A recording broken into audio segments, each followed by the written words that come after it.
नमस्कार, मैं बालकृष्ण त्रिपाठी चमत्कारों की दुनिया में एक बार फिर आप लोगों का स्वागत करता हूं, अभिनंदन करता हूं, वंदन करता हूं। मित्रों, हमारी वीडियोज आप लोगों को यदि अच्छी लगती हो मित्रों, तो हमारे चैनल को सब्सक्राइब करिए, लाइक करिए, शेयर करिए और कमेंट करिए। हमारी विशेष प्रार्थना है मित्रों, शेयर करिए और कमेंट करिए। आपका एक शेयर हो सकता है जिसको अच्छी लगती हो या किसी के कुछ काम की चीज़ें मिल जाए मित्रों, इसलिए शेयर करिए। हमारी रिक्वेस्ट है आप लोगों से, मैं बार बार रिक्वेस्ट करता हूँ हर वीडियो में कि शेयर करिए। नहीं कुछ कर सकते हैं तो शेयर करिए मित्रों। जो है आज के इस वीडियो में मित्रों, हम श्रीमद् भगवद गीता के अध्याय 4 के श्लोक नंबर 1, 2, 3 और 4 के बारे में बात करेंगे। पहले हम लोग श्लोक को जानेंगे, उसके बाद श्लोक के अर्थ को जानेंगे, उसके बाद इन श्लोकों से हमारे भौतिक जीवन में हम क्या सीख सकते हैं, यह हम लोग मित्रों जानने का जो है वह प्रयास करेंगे। देखते हैं मित्रों श्लोक नंबर 1। इमं विवस्वते योगं प्रोक्तवानहम् अव्ययम् विवस्वानमनवे प्रामनुरिक्ष्वाकवे अब्रवीत। तो भगवान श्री कृष्ण जो है मूलतः इसके पहले जो श्लोक नंबर अध्याय नंबर 3 का हम लोगों ने जानने का प्रयास किया है, तो अध्याय नंबर 3 में भगवान कृष्ण ने मूलतः जो है वह कर्म योग की शिक्षा हमारी मानव जात को उन्होंने दिया है कि हम अपने सांसारिकता का पूर्ण रूप से उपयोग और उपभोग करते हुए यदि हम बिना आसक्ति के कर्म और कर्म के फलों से बिना कोई आसक्ति रखे हुए यदि हम कर्मों को कर रहे हैं तो कर्म के बंधन से हम छूट जाते हैं। यानी कर्म योग क्या है, कर्म योग की महिमा क्या है और कर्म योग का पालन कैसे किया जाए और इसके क्या क्या लाभ हैं, यह हम लोगों ने श्लोक नंबर 3 में जाना है और इसको भगवान कृष्ण ने बताया है। यहाँ पर इस श्लोक में जो है अध्याय 4 के पहले श्लोक में भगवान यह बता रहे हैं कि यह जो कर्म योग है, मैंने इस अविनाशी योग को सूर्य से कहा था। तो इमं विवस्वते योगम, ठीक यह बता रहे हैं भगवान कृष्ण। सूर्य ने अपने पुत्र वैवस्वत मनु से कहा और मनु ने अपने पुत्र राजा इक्ष्वाकु को बताया। इक्ष्वाकु वंश, जिस वंश से भगवान श्री रामचंद्र जी आते हैं, उनके बारे में इस श्लोक नंबर 1 में भगवान कुछ ऐसा बता रहे हैं कि इस योग की उत्पत्ति कहाँ से हुई। तो उन्होंने बताया कि यह कहाँ से, मैंने किसको बताया, उसने किसको बताया और उसने किसको बताया। यह श्लोक नंबर 1 हुआ मित्रों। और श्लोक नंबर 2 में भगवान बता रहे हैं कि एवं परंपरा प्राप्ति मिमं राजर्षयो विदुः सकाले नेह महता योगो नष्टः परंतप। हे परंतप अर्जुन, इस प्रकार परंपरा से प्राप्त इस योग को, परंपरा से प्राप्त यानी मैंने उनको दिया, उन्होंने अपने पुत्र को दिया, उन्होंने अपने पुत्र को दिया, तो परंपरा से प्राप्त इस योग को राजर्षियों ने जाना, किंतु उसके बाद वह योग बहुत काल से इस पृथ्वी लोक से लुप्त प्राय हो गया, यानी एकदम से समाप्त हो गया।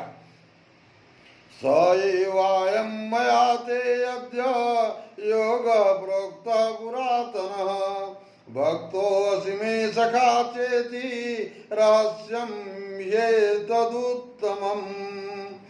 तू मेरा भक्त और प्रिय सखा है।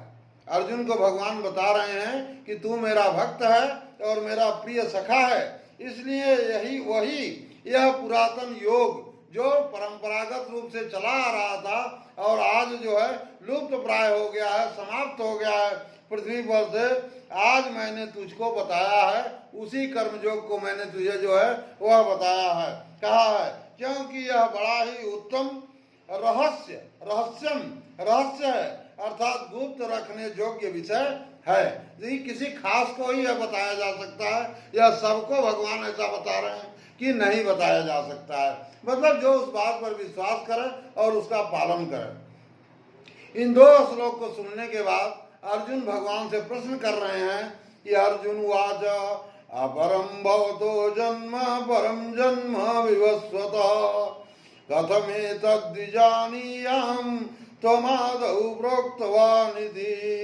आपका जन्म तो अर्वाचीन अभी हल्का है, थोड़े समय पहले हुआ है, और सूर्य का जन्म जो है वह बहुत पुराना है, अर्थात कल्प के आदि में ही हो चुका है।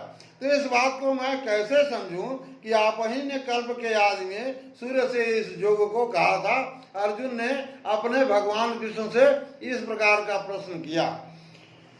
तो आगे जो है वह श्लोक नंबर 4 में इस प्रकार की बात, मतलब अर्जुन जो है प्रश्न कर रहे हैं भगवान से, अपनी मूर्खता अपनी अज्ञानता बता रहे हैं उनको कि कैसे आपका जन्म हुआ, आपका जन्म कब हुआ, सूर्य का जन्म हुआ, कैसे उस योग को आपने जो है वह बताया। तो यहाँ पर मित्रों हम लोगों ने श्लोक नंबर 1 में यह जाना कि भगवान ने बताया कि यह जो कर्म योग है यह गीता के बहुत पहले से जो है वह चला आ रहा है। तो पहली जानकारी हम लोगों को यह मिली कि कर्म योग जो है वह श्रीमद् भगवत गीता से भी पुरातन है। मित्रों भौतिक जीवन में यह एक शिक्षा हम लोगों को श्लोक नंबर 1 से मिली। श्लोक नंबर 2 में हम लोगों ने क्या जाना कि यह जो शिक्षा है यह पहले जब भगवान ने दिया था तो परंपरागत तरीके से एक दूसरे में ट्रांसफर होती रही, लेकिन बाद में कुछ समय के बाद जो है वह लुप्त प्राय हो गई पृथ्वी पर से। श्लोक नंबर 3 में भगवान, यहाँ पर श्लोक नंबर 2 से मित्रों हम लोग क्या सीख सकते हैं कि परंपरागत तरीके से जो चीजें चली आ रही हैं उनके पालन के लिए हम लोगों को तत्पर रहना चाहिए। यानी जो ज्ञान हमारे पिता से मिला है, हमारे पिता को हमारे पिता ने दिया है, उनके पिता ने उनके पिता को दिया है, यानी जो हमारी परंपरागत ज्ञान है उस ज्ञान को हमें हमेशा अक्षुण्य बनाए रहना चाहिए। यह श्लोक नंबर 2 से हम लोगों ने अपने भौतिक जीवन में सीखा। श्लोक नंबर 3 में है कि अपना जो कोई प्रिय है, जो गुप्त बातें हैं, खास चीजें हैं, वह अपने प्रिय को ही जो है वह हमें बताना चाहिए, सबको नहीं बता देना चाहिए, क्योंकि सब लोग जो है उसकी इज्जत नहीं करेंगे। यह हम लोगों ने श्लोक नंबर 3 में सीखा। और फिर श्लोक नंबर 4 में जहां अर्जुन भगवान से प्रश्न कर रहे हैं कि आप तो अभी हाल ही में पैदा हुए हो, हमारे सखा हो, और सूर्य जो है अनादिकाल से पैदा हुए हैं, तो ये दोनों का तालमेल कुछ नहीं बैठ रहा है। आप कह रहे हैं कि सूर्य को मैंने जो है वह कर्मयोग का ज्ञान दिया था।